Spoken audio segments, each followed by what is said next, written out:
Tamara, welcome to the podcast. Thank you so much, Scott, for having me on. Did I pronounce that correctly? Because I I didn't say even ask. Tamara, but I'm not Okay, offended if anybody pronounces it another way. Tamara, it is. My Okay, apologies for not asking.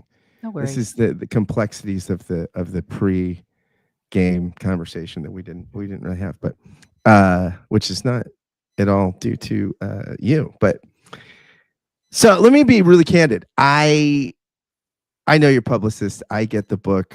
I thought the drift. I started reading. I'm like the Driftless. I'm just like this area in Wisconsin, prehistoric and glaciers. I'm like, I'm not gonna connect to this. I'm not. I've this is just because I think I imagine that the Driftless was the main character of the Mm. book, which it's not.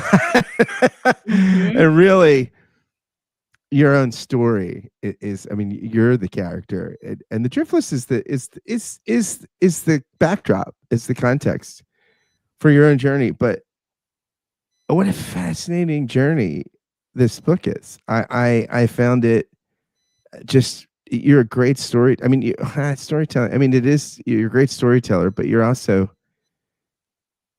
great at doing the kind of excavation that I think self awareness requires. Thanks for noticing that, Scott. I mean, I was a fiction writer long ago before I ever started writing essays, and those are the kinds of essays I like to read. And so those are also the kinds of essays I like to write. I want the story or essay to begin with some kind of hook, whether it's a question or a mystery that encounters the protagonist. And I want the reader to be dragged along for the ride. I want them to be wondering, how does this turn out? Or what's the answer to that question? I want, drama to escalate and meaning to deepen as we go along. And I want there to be some resounding reflection or revelation by the end. Um, and I don't want my writing or the essays in this collection to belong to the well-known canon of contemplative nature writing, where somebody goes on a walk in a forest and notices something, and then they realize something else about their life. Living in the Driftless area presented me with so many dramatic opportunities. I thought every time I stepped outside my front door, something strange happened, or I'd see a miraculous creature or fascinating behavior. And writing about it was the best way for me to prompt my own curiosity further, to research that, but also to make sense of it, to form that mystery and my experience and the research into a comprehensive narrative or an understandable experience. Yeah, you have this fascinating section in the book where this essay where you talk about there's like an issue with beavers and your neighbor and water and all these and you're helping out, and you just go into this discourse about beaver teeth and how beavers sort of obsessively nosh on wood because if they didn't, their teeth would just grow so long that they wouldn't be able to eat. Now, is that something you knew about beavers before this situation, or was that part of the research journey? That was part of my research journey. Excuse me. I didn't know that much about beavers before we moved out there. I certainly didn't know that they had orange teeth, and that they had to keep chewing or else they would die, basically. So they were voracious, in the swampland that bordered our property and the farmer neighbor's property to the north. They were always cutting down trees, and it was perfect habitat for them. There was a little creek that they dammed up. And in that essay, it began with our farmer neighbor coming to our door, pounding on it, and just in a fury about the beavers who had been damming this creek and causing the water to flood and flow back and, flood his property where he wanted to plant corn that spring. And we thought, wow, this is odd behavior. Our neighbor has always been so pleasant and warm and generous toward us. So we went out and fixed the beaver problem previously when he had asked us to get rid of the beavers. We trapped, just like most people do in the country, because we thought that's what you do, and we wanted to be good neighbors. That's the title of the essay. But trapping was not only heartbreaking when we found those dead, bloated beaver bodies and had to dispose of them, but it was also pointless because it's perfect habitat. New beaver families would move right back in. So the next time after he came to our door in a fury, we came up with another solution based on a commercial version called the Beaver Deceiver. But those were just too expensive for us. We built our own, and I should say my partner David did most of this work. I only helped. And basically, it shunts the water underneath the pond and the creek so that the beavers aren't compelled to keep building up their levees and dams. It's the sound of flowing water, which I didn't know either, that compels them to build dams. And if they can't hear it, they won't keep doing that. So we did fix the problem. The farmer's field was no longer flooded. But when we went to him to tell him, he just didn't seem interested, or he didn't even seem to remember this incident. And we thought, yeah, something is not right. And I learned later from another neighbor that he was facing a terminal illness. So his fury was not only about the beavers, or not mainly about the beavers, but it was about a dying way of life, certainly, but his own death as well. Do you find that in rural Wisconsin, in the Driftless area, you're able to see changes like that in someone? I mean, I imagine it. I mean, New York, Philadelphia, these big or northeastern metropolises, life is crowded and life is fast. So, I mean, do you feel like the change of pace enabled you to see people more fully? I would say yes, because you're right. It wasn't as crowded. We had more close interactions with our neighbors, even though they lived maybe a half a mile or a couple miles up the road.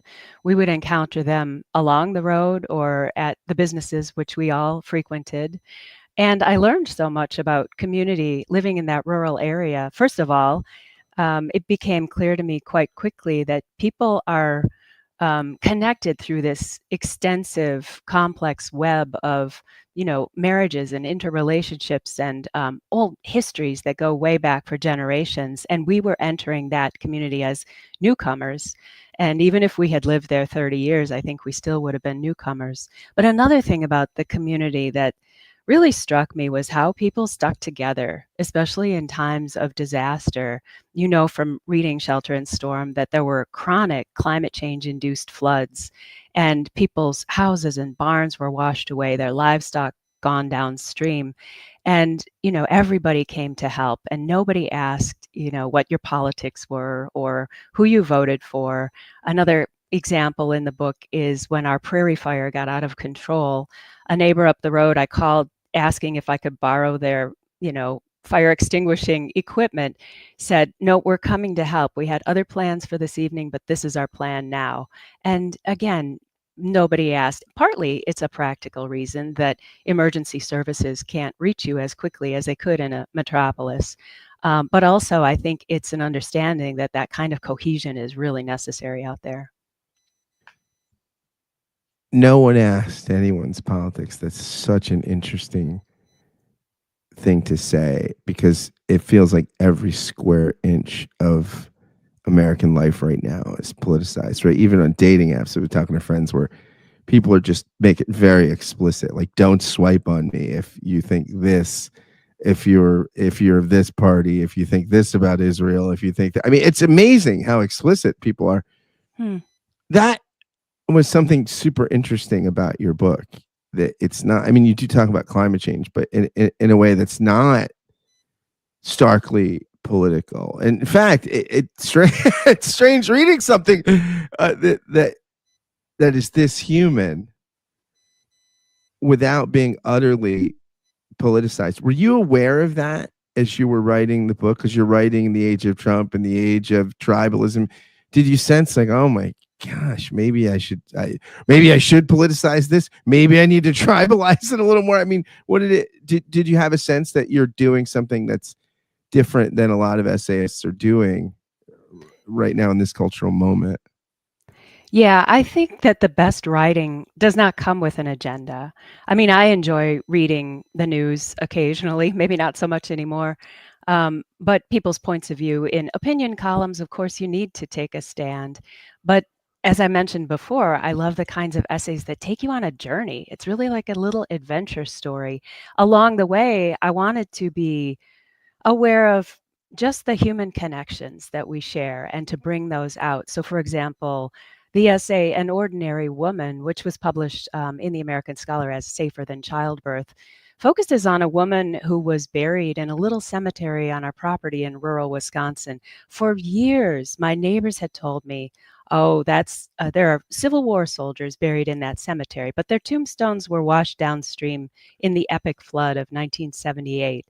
And finally, after 10 or 12 years of living there, I went to the County Historical Society and I said, can you help me find out who exactly is buried in that cemetery?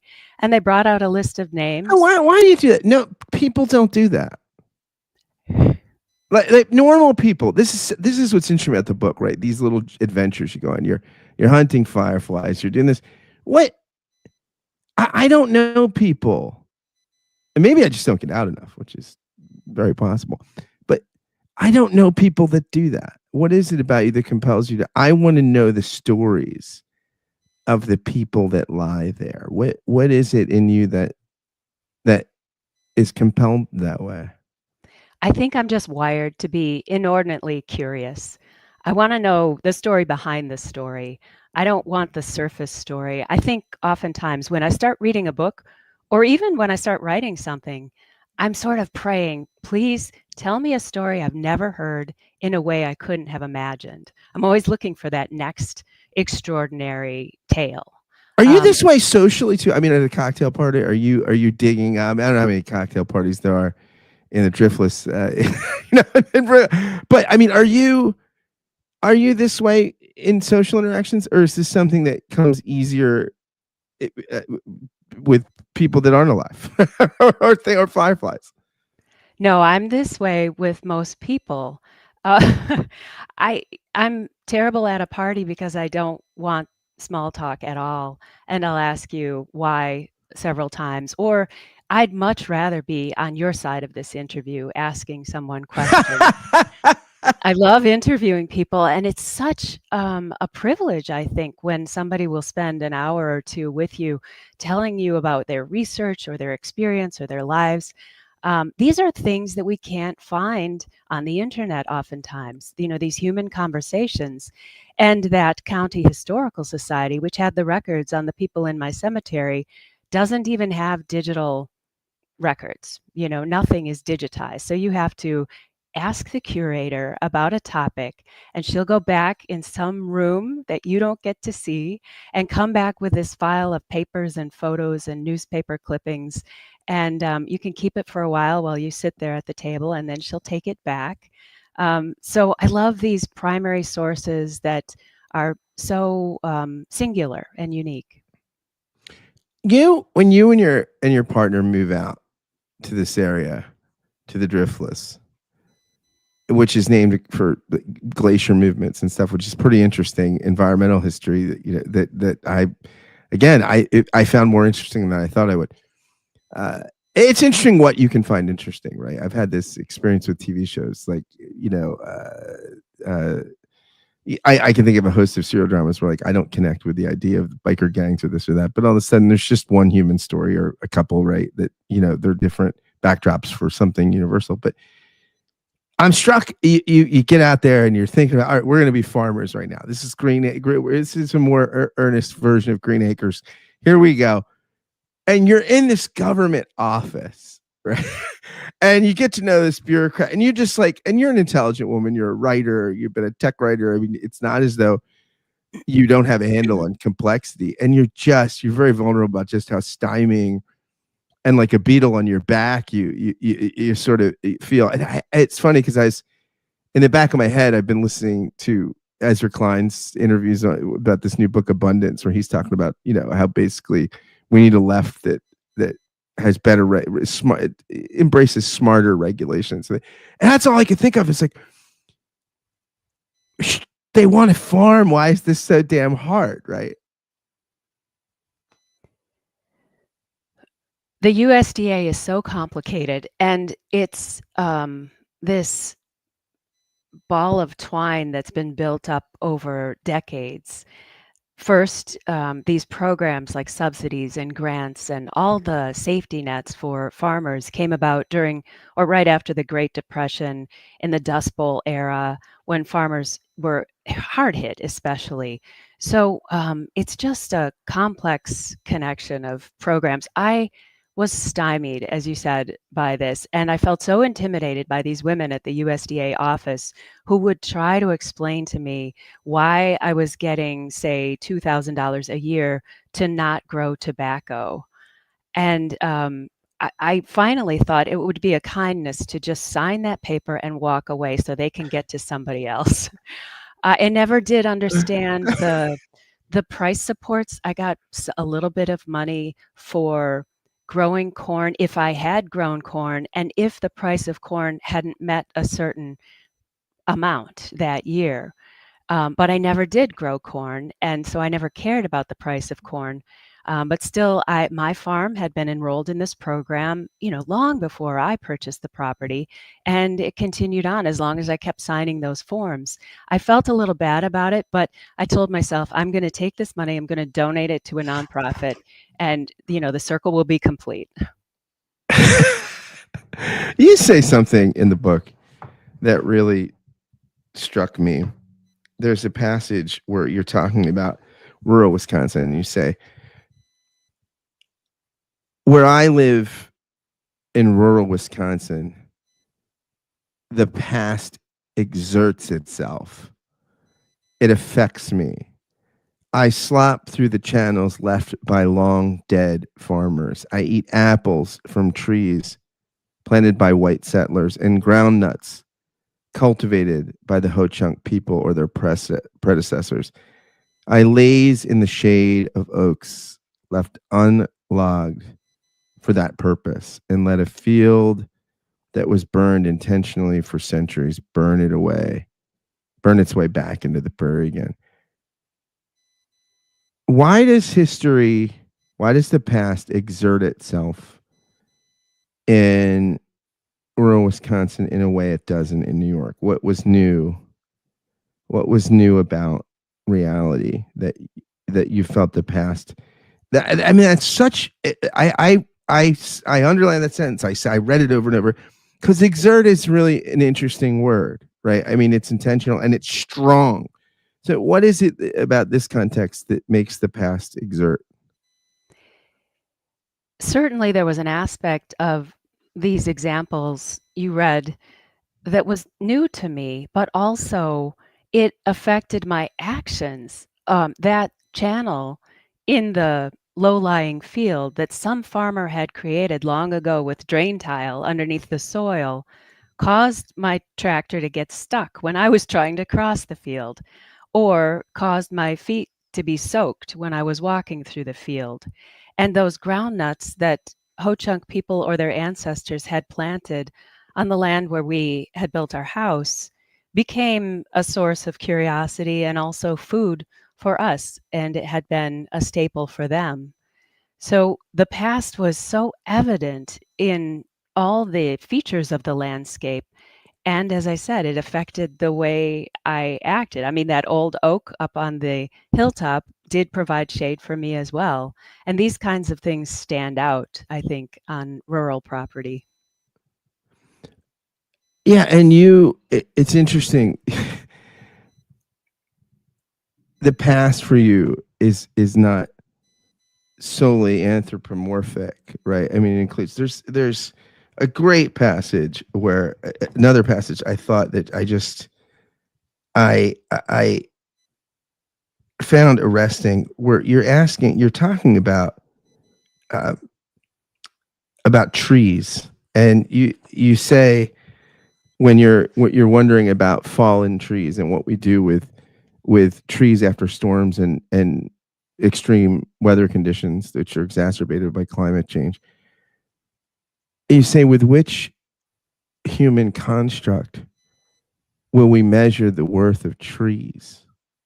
And you talk about like looking at a fallen tree as still a tree is not a problem, right? As something. I mean, was seeing. It's funny because as I read the book, this is more than anybody needs to know about my reading habits and style, but I actually played a hymn, "All Creatures of Our God and King," and there are these lines in the opening stanza. It says, "Thou burning sun with golden beam, thou silver sun with softer gleam. Oh, praise him! Oh, praise him! Alleluia!" Where the author, which I think is Saint Francis, of the hymn, naturally sees the non-human aspects of the natural environment as partners, as friends, as collaborators, as things that could worship with him as part of a chorus. Did you have that sensibility before you moved to Wisconsin? For many years, I had been camping and hiking, and even as a child, my parents, who were never happier than when they were outdoors, they were a chemist and a biologist, would take me on hikes and take me camping. They say that they took me camping all the way around Lake Superior when I was still in diapers, but they have no photos, so I don't really believe it. But yeah, that love for the outdoors and that reverence for nature, as you allude to, was really planted early in me. But I don't think I felt it as much until I went and moved to the countryside. And it was evident to me all around in many ways. You mentioned the forest, which had been destroyed by a tornado, and as I said, we like this orderly vertical forest that we're used to, that we can navigate. But when it becomes horizontal and it's split and it's an entire mess, it's disconcerting. And we grieve a little because what has happened here is a great death. I felt that certainly, and I had such indecision about what to do with it. As you mentioned, all those aspects of measuring a forest's value were popping around in my head as I tried to decide. I knew that the downed trees would offer habitat for ruffed grouse, for example, and other species. And I knew that the lumber or the timber wouldn't earn as much as standing trees would have. And yet still I felt compelled to do something about it, as did all the people who passed and said, I could log that for you, or you should do something about that. So we chose a middle path. And we did take out the most accessible downed trees for lumber. But the history echoes in the non-human as well, as you mentioned. There is a collective wisdom around any landscape, whether it's rural or urban.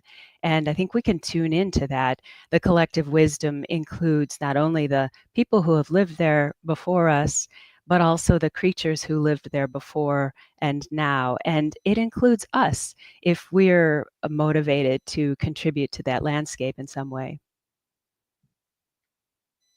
Yeah, I'm struck by your appreciation for the fallen tree and that it's still a tree, and how do we evaluate that, because it makes me think, how do we deal with the fallen or tattered parts of our lives, right? And it's interesting because you talk about a cancer diagnosis and you use a phrase which again, I stopped me. You said cancer invaded me, and yeah, right, it's from the inside, right? I mean, so it's not, I mean, cancer is different than the regular pestilence I am exposed to on the Philadelphia subway, right? But that is an invasion, right? And there's no amount of Purell can protect me. But this is that was interesting to me that you said you were invaded. I mean, why did it feel that way? It was not anything I invited. It was not anything I wished for, of course. I hadn't anticipated it. It was nothing that my lifestyle or history would have prepared me for. It felt completely out of the blue. And it felt like that was another alien being inside me. This was an invasion of some, you know, mutation, some cell error, and the consequence was just unfathomable to me until I was told about it. It's so interesting because I think what we have, what's different about us than the vast majority, countless majority of our ancestors is our perceived sense of control of our environment, which is one of the things you beautifully write about, right? About this, you're closer to that part of the human story, which is the majority and still the majority of humans on the planet, right? People in affluent Western society have at least the illusion of control. But doesn't cancer do this or something? No matter how meticulous your like curated your own secure world is, it doesn't know boundaries, right? It doesn't Yeah. know this is inappropriate. Oh, I wasn't invited here. It does invade, right? Without courtesy. A Absolutely, and also, I had led such a healthy lifestyle. I didn't have many environmental factors or no hereditary factors, and when I mentioned this to my oncologist, she said, "Well, fewer than 10% of cancers are, because of heredity." So I was just unprepared for it, and then that illusion of control, faced us all the time in nature. With a yard, you can sort of maintain that illusion a little bit better. I have control of this bed of flowers. I'm going to weed it. But in the country, oh no, things are just going wild, and you turn your back and something different happens. And then I don't know if you made it to the copious endnotes in Shelter and Storm, but 6 months after we left the countryside, I was walking across a Minneapolis street and I was run over by an SUV, which talk about lack of control. I don't have any memory of the incident. I woke up hours later in the ICU, um, and still it's all fuzzy after that. But that again, after I'd had multiple illnesses before that, is just a reminder that we'll take every day as it comes and be grateful for that. And things happen that you just can't anticipate, and it's hard to keep moving forward sometimes. Yeah, something you talk about in the book how you contracted Lyme's disease not once but twice. Yes, at and you least. and you have this sentence that again stuck with me and just resonated in the deepest parts of whatever accoutrements, whatever I used to read, other than my eyes. But you speak of your your unconditional exile from nature. And my heart sunk a little bit when I read that because I think that was in the chapter we were talking about searching for fireflies, Mhm. this specific firefly, and then this fatigue and this inability to do things and this exile. I mean, exile is such a powerful metaphor. I mean, I think of Adam and Eve. Sadly, that's one picture I have when I think of exile.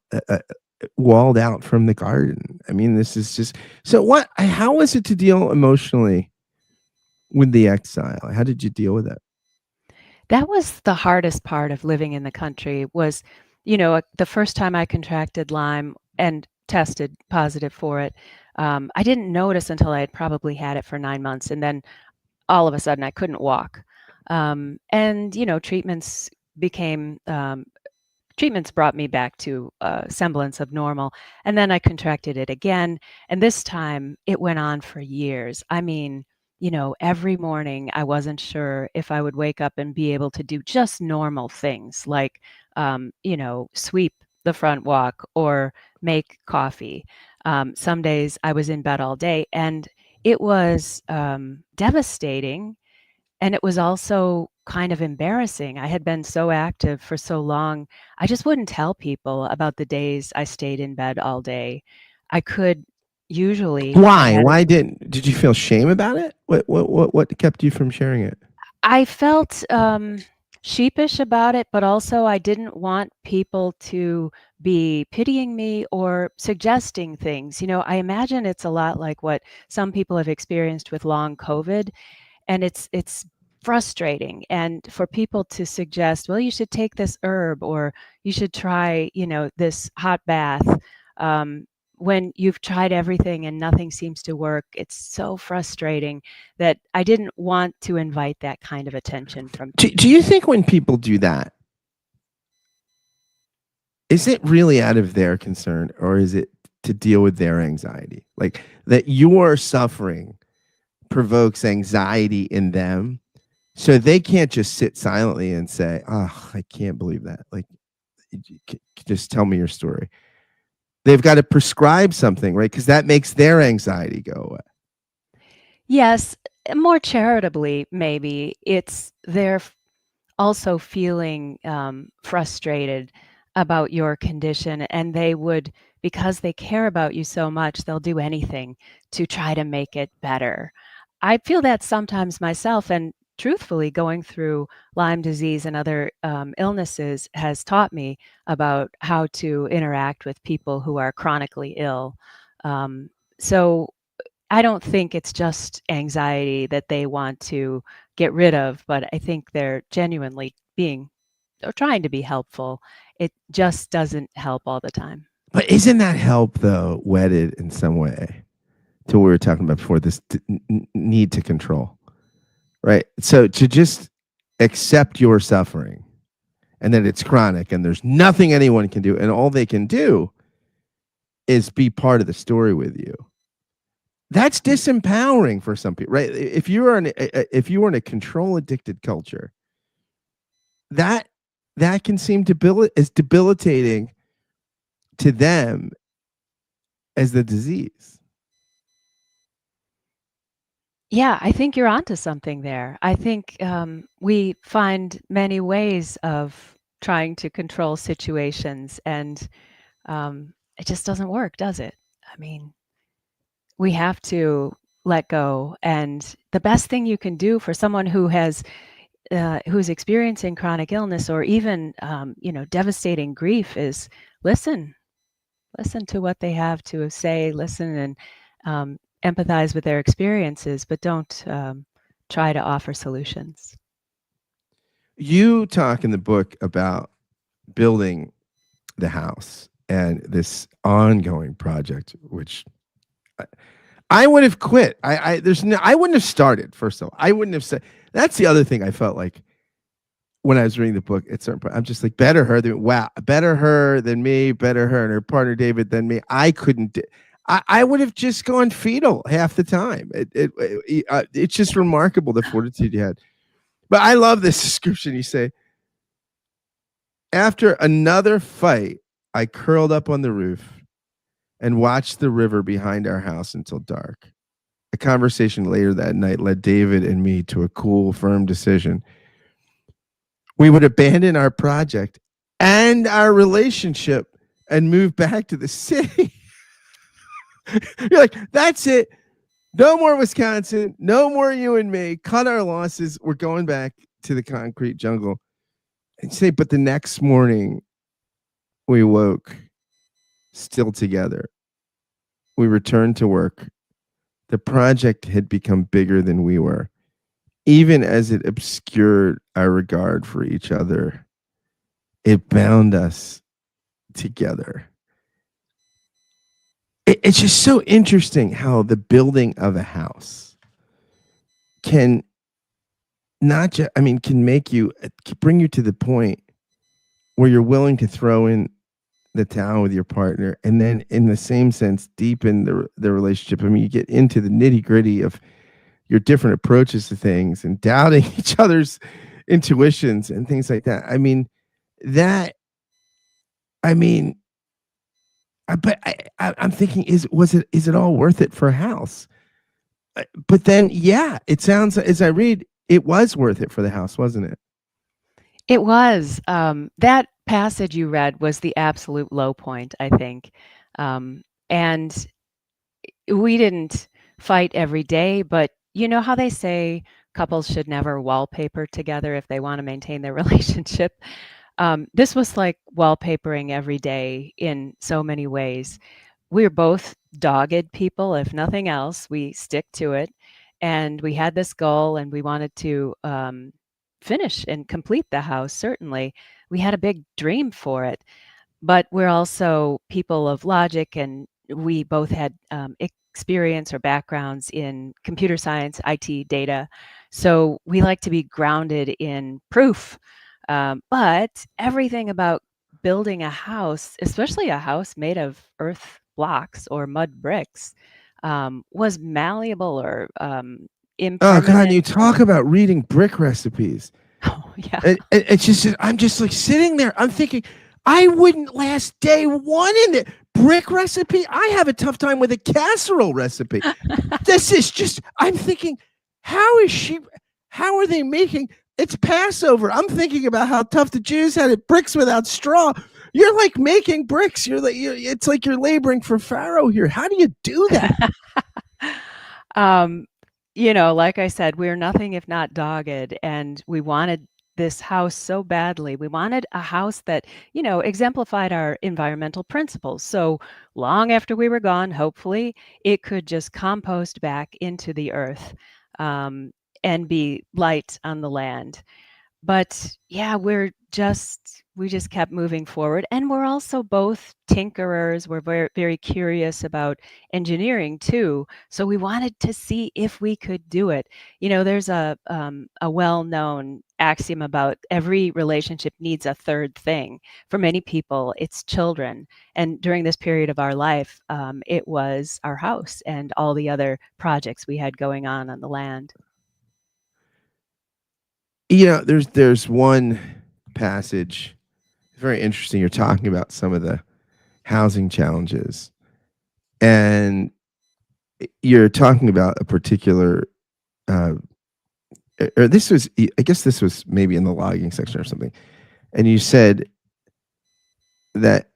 Oh yeah, it's the lumber stuff. Sorry. You said asking others for advice didn't help. To them, it was obvious. Why wouldn't you log it? It's a shame to waste all that good lumber.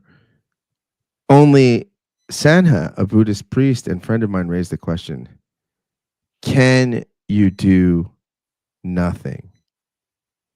I love that. I thought about there's an essay in the 30s between the Niebuhr brothers, H. Richard and Reinhold Niebuhr. It was about whether we should invade Manchuria. And Reinhold Niebuhr was sort of an activist his whole life, and really thought we should go in and stop the Japanese aggression in Manchuria and all this stuff. And his brother writes this response to him, and the essay is called "The Grace of Doing Nothing." Hmm. And I thought about that, and you ultimately don't do nothing. You come up with a kind of a compromise solution, but how often in this relocation and this project of making a domicile in a new life, how often could you do nothing? I mean, did you do nothing sometimes? I mean, that was an interesting phrase this Buddhist said to you. Why not do nothing? I mean, how often was nothing an option in your transition? It definitely gets back to your question about control. So when deer were getting in my garden, or the rabbits or the raccoons, it was a constant threat to all the food I wanted to grow. Could I just ignore it, or would I let all that work and investment, into seed and effort go to waste and share it with the animals? I couldn't do nothing. I decided, I wanted that food that I had grown, but I did in that case plant extra and figure, okay, 25% loss to varmints, or build up this. Your extended family. Yeah, exactly. My friends. But I recently talked with Sanha again, and I reminded her about that comment or advice she gave to me. And she said, doing nothing should always be one of the options. So it wasn't as if she had been telling me, you should do nothing, or it would be better if you did nothing, but just contemplate whether doing nothing is possible. And I think it's also helpful advice for relationships. That power of the pause. Can you just not react, or can you just not try to fix something that somebody else is going through? Yeah, the breakneck pace of late modern, like late stage capitalistic life, right? It's just the culture, the system doesn't work well when people embrace doing nothing. Right, especially if you wanna buy nothing. Where would our economy be? What if you think you have enough? Yeah, or what if you think, God forbid, what if you think you're enough? Mm, where the hell yeah. does where the hell does the system uh where the hell does the system go if you think you're enough? Yeah, which brings me to something else that I loved in the book. You talk about the quirky. Man, I this house. I would love to see this place. You talk about just the accretive nature and the layer and the this and we do this and we put this part and we come up with this and it just sounds so intriguing. You say, but after a while, we became content with our home as it was, incomplete, imperfect. We relished its peace. We reminded ourselves and each other not to take the place for granted. And of this, we were also reminded by others. And I just remember this when I read this, I just wanted to ask you, are you content with yourself in the way and as self accepting as you are with the house, Mm. as It you were with comes the and house? goes, right? Some days, yes, and the older I get, the less I care what anybody thinks of me, which is wonderful and freeing. So I'm mostly content with myself. It was hard, to make decisions out there, especially the decision to leave, and it was also sometimes hard to be content with the house. It was imperfect, so it had weird things. We had not thought about humidity control, so because we didn't have forced air, heat, or cooling. We just had that central fireplace, which worked well in the winter to keep the place warm. Our walls were double masonry walls of these mud bricks with perlite insulation in the gap in between. So they were super insulated. And we could keep the house warm with just one fire in the morning and one fire at night. But in the summer, when that valley where we lived got so humid, it was hard to deal with the humidity. Of course, we brought in dehumidifiers, but there were areas of the house where we later found some moldy shoes, or and yeah, it's there's one thing about being content is one thing, but addressing situations that are unhealthy or untenable is still a route you could go. You say in the book, our passions can be gauged by our tolerance for tedium. You seem like a pretty on the go person. Like you seem like a person that's pretty active, that's pretty that likes to do stuff. How are you with tedium? I mean, is that a learned discipline? Because there's that you strike me as someone who embraces the active life. Yeah, that passage came to me when David and I were measuring distances for the posts we were going to sink into the ground for the platform that we were going to build our yurt on, the first structure we built on the property in rural Wisconsin. And I thought, I cannot stand here and keep measuring. Whereas David could just measure and measure, like multiple times, to make sure it's exactly correct. I thought, I have patience for the tedium of writing. I can write for, at that time, 15, 16 hours a day. I just couldn't get enough of it. And so clearly that was my passion. But there were other instances. Yes, we had a very active life, building these bricks, um, building these walls and the house, and the straw bale outbuilding, which is also mentioned in Shelter and Storm. Um, but I never had a lot of patience for the construction. I did have more patience for the tedium of gardening, certainly. I loved, walking the rows and weeding. You towards the end of the book, you talk about night vision and your sort of relationship to seeing at night, and these guys that do this biohacker who puts this chemical in his eye to do a controlled experiment, his own biohack experiment, which sought to increase his night vision, and maybe at the risk of his sight. And you say this night vision might be the closest thing we have to a cultivatable natural human superpower. But I just jotted down at the margins, like, why the hell would you risk your sight for this? I mean, why do you think he would do that? Yeah, that was Gabriel Lucena, and he and his business partner, Jeffrey Tibbetts, I think it was, were part of Science for the Masses. And I think they also had that insatiable curiosity and a little bit of performance interest in that act. He knew from scientific studies that a substance called chlorin E6, if injected into the eyes of, for example, mice, could help them see after dark. And he wanted to try it. I haven't talked with him personally, so that would be a question for him. But my guess is um, he might have understood that it wasn't completely hazardous, that if they had done this successfully with mice who had regained their normal daytime vision after the injection had worn off, that it was okay. And I'm sure he measured that risk against the benefit. But It the sure worked for benefit. the mice. Why not? Well, that's kind of Anything for what we the do, fans, right? anything for the YouTubers, anything for the fans.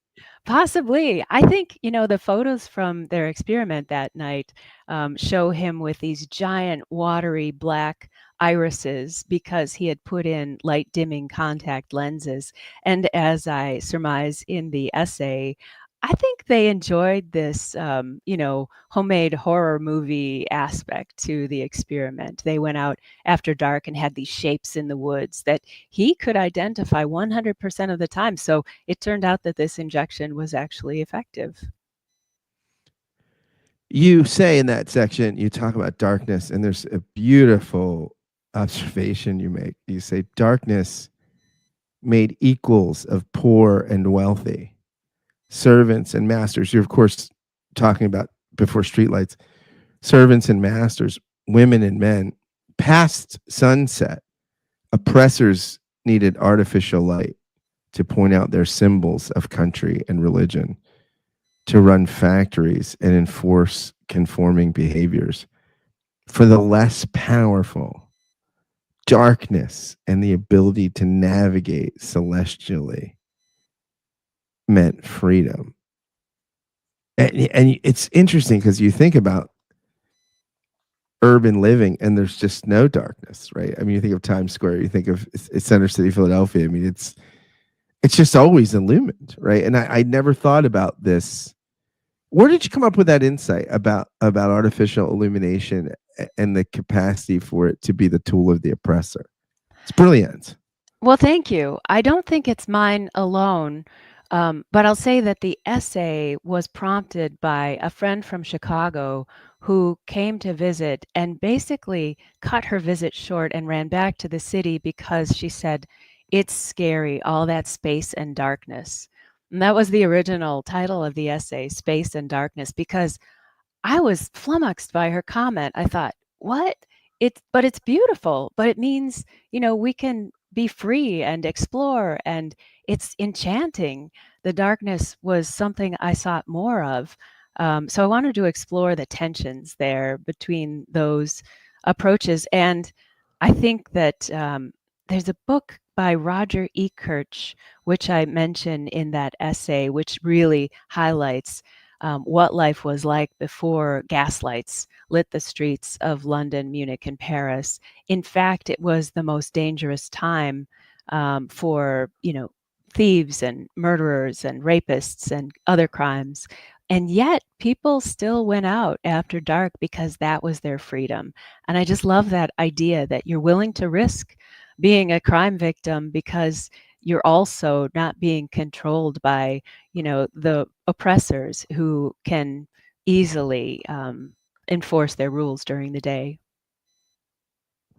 You say early on in the book, healthy biodiversity demands the dying and the long dead. And it evoked in me this Chesterton quote, right, where he says, uh, traditionalism is the dead faith of the living, but tradition is the living faith of the dead.